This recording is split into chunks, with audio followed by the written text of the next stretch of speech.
Boa noite, senhor presidente Diego Pires, senhor vice-presidente Jair Anastácio, senhor secretário Jorge Luiz Pereira, vereadora Lena, os demais vereadores que estão presentes, a toda a plateia, aqueles que nos acompanham nas plataformas digitais e também a toda a imprensa.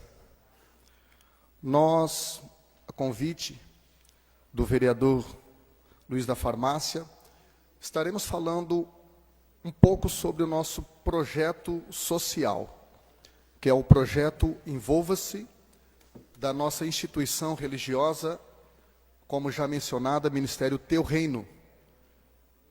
E esse projeto Envolva-se é um projeto social, onde por mais de 2 anos mesmo, em meio a essa demanda financeira que o país enfrenta e a pandemia, há mais de 2 anos nós estamos doando, através do auxílio alimentação, mais de 1 tonelada de alimentos para mais de 100 famílias cadastradas.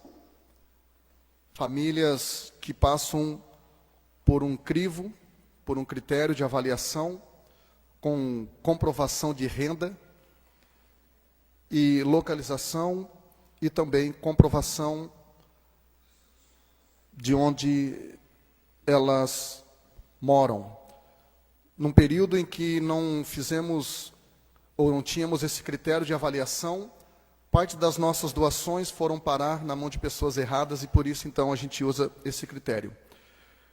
Esse projeto, como já mencionado, existe há mais de 2 anos, não recebemos ajuda governamental e nem empresarial, mas é um projeto assistido pelos membros da nossa instituição e também por outras pessoas solicitadas, como o próprio vereador Luiz, que como membro da igreja nos auxilia mensalmente. E deixando claro que estamos abertos para doações. É um desafio, porque boa parte das pessoas que recebem as doações, se avaliarmos no estereótipo, não merecem. Trabalhar com generosidade e doações realmente é um grande desafio. Mas nós temos entendido que generosidade não é você estender o dedo para quem merece. É você, na maioria das vezes, estender a mão para quem não merece. Por quê? Porque todas essas pessoas que muitas vezes nos pedem e avaliando o perfil delas não mereceriam receber ajuda, essas pessoas têm dependentes, têm crianças que não pediram para vir ao mundo. Então, através desse trabalho social e aproveitando também para falar que agora, ainda no mês de julho, estaremos inaugurando um brechó e bazar social, cuja renda será canalizada para a ajuda dessas famílias. E essa ajuda acontece sempre no 2º sábado do mês, a partir das 9 da manhã, a gente abre a reunião. Quando chegamos lá, às 8 já há uma fila enorme na frente da igreja, que fica próximo à Faculdade Unisul. E nós iniciamos a reunião às 9 horas da manhã com um café para as crianças que ali estão, um café onde recebemos ajuda da panificadora Tavares, e ali então a gente pode atender essas famílias dentro desse desafio. Onde que esse projeto nasceu? Nasceu na minha infância. O meu pai, por descompensação com vícios, ele acabou nos deixando algumas faltas no que diz respeito às finanças da família, à renda familiar.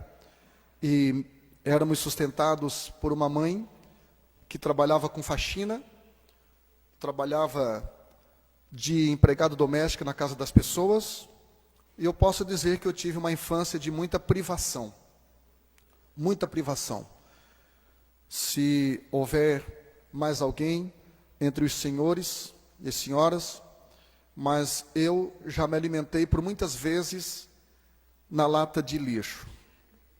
E isso fez com que eu criasse uma inclinação para as pessoas menos favorecidas.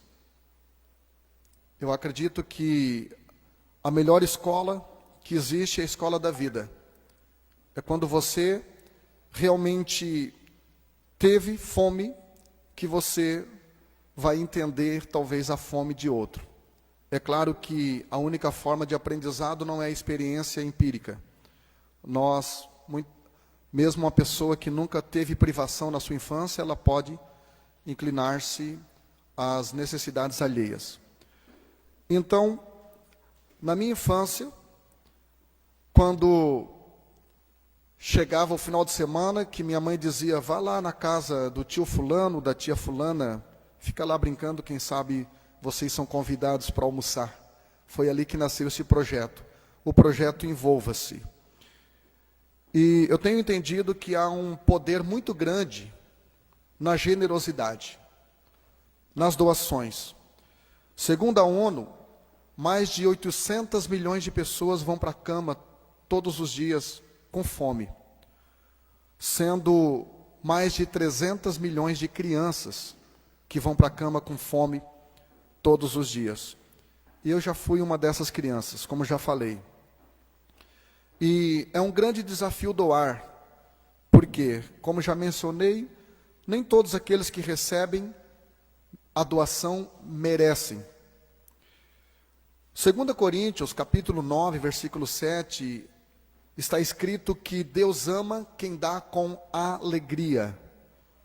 Deus ama quem dá com alegria.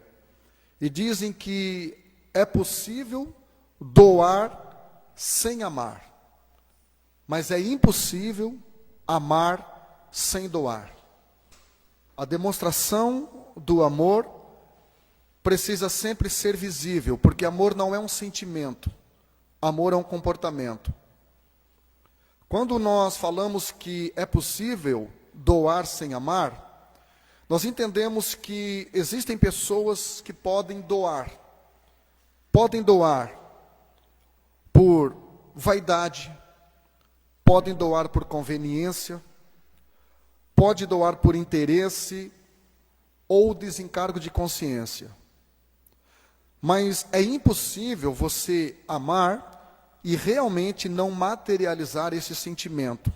Ou seja, o verdadeiro amor é uma consciência colaborativa. Nós, seres humanos, somos predadores na cadeia alimentar, porque nós temos algo diferenciado chamada inteligência colaborativa. Ou seja, quando nós nos unimos, quando nós fazemos parte de um projeto social, automaticamente fica mais leve para as pessoas. Então, um homem chamado Billy Graham disse que não existe nada de errado em homens possuírem riqueza. O erro está nas riquezas possuindo homens. O que eu aprendo com isso é que o dinheiro e o poder não mudam a personalidade das pessoas. Não mudam a essência das pessoas. Eu entendo que o dinheiro e o poder apenas potencializa e revela o que elas já eram. Minha mãe sempre teve um ditado que me deixava intrigado. Ela dizia que a ocasião faz o ladrão. Como que se uma pessoa que rouba, dependendo da ocasião, ela só o fez porque a ocasião o incitou. Nunca concordei com esse ditado, embora respeitasse e respeito muito minha mãe. Eu acho que a ocasião revela o ladrão. Eu acho que a ocasião revela o caráter das pessoas. Eu acho que a ocasião revela a essência das pessoas. Então, quando você constrói uma mentalidade de generosidade, quando você constrói uma mentalidade de bondade, automaticamente isso vai fazer com que você se torne uma pessoa que vá ajudar as outras pessoas menos favorecidas. A bondade, na verdade, é uma linguagem universal. É uma linguagem em que o mudo consegue falar ou expressar, o surdo consegue ouvir e o cego consegue ler. Na verdade, a bondade, a generosidade, a manifestação de humanidade não é uma prédica, é uma prática. Eu acredito que os senhores concordam que as pessoas aí fora, elas estão muito cansadas de palavras, de sermões. O que elas estão, na verdade, necessitando é de pessoas que estão dispostas a serem mãos, ao invés de dar apenas sermão. Esses dias eu estava num sinaleiro e quando eu puxei um dinheiro para dar para um pedinte, uma das minhas filhas me perguntou: ô pai, você acha que esse dinheiro que você deu vai mudar essa pessoa? E eu disse: com certeza não. Só que quando eu faço bem, dirão, não é para mudar as pessoas, é para que eu não mude. Eu não mude a minha essência. Eu não mude o meu propósito de vida. Eu não mude quem eu nasci para ser.